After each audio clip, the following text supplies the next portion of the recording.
Hello बंधुসকল, আজি লৈ আহিছোঁ এনপিচিআই ৱেবছাইটৰ পৰা কেনেকৈ আধাৰ শেডিং কৰিব পাৰি। আধাৰ শেডিং মানে আধাৰ লিংক। যিকোনো চৰকাৰী পইচা পাবলৈ হ'লে আধাৰ লিংক থাকিব লাগিব। তো প্ৰথমত যাব লাগিব ক্ৰম বজাৰত যাই কেনে এনপিচিআই সাৰ্চ কৰিব লাগিব। এনপিচিআই সাৰ্চ কৰাৰ লগে লগে প্ৰথম অপশ্যনত ক্লিক কৰিব লাগিব। ইয়াত ক্লিক কৰাৰ লগে লগে এই ফাৰ্ষ্টৰ কনজিউমাৰত ইয়াত ক্লিক কৰিব লাগিব। ফাৰ্ষ্টৰ অপশ্যন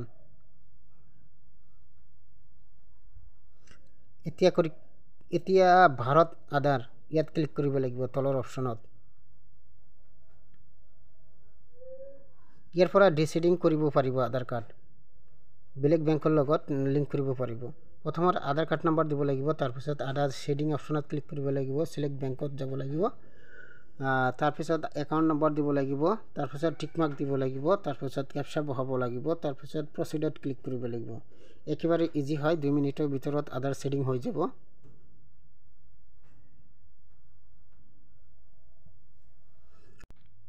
ফৰ্ম ফিল আপ কৰিছোঁ যে এতিয়া কনফাৰ্ম কৰি দিম অ'কে হৈছে নে নাই। প্ৰথমতে আধাৰ কাৰ্ড নম্বৰ দিছোঁ। দ্বিতীয়তে আধাৰ শেডিং দিছোঁ।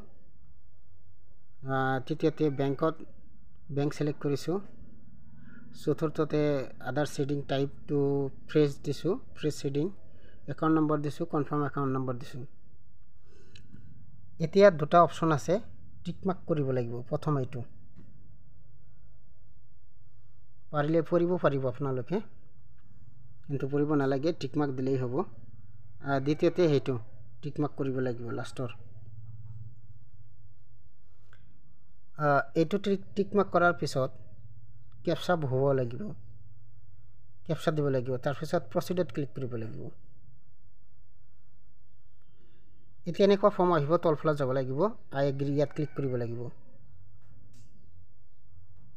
এতিয়া অ'টিপি আহিব। অ'টিপিখন ইয়াত বহুৱাব লাগিব। অ'টিপি দিব লাগিব। তাৰপিছত ছাবমিটত ক্লিক কৰিব লাগিব।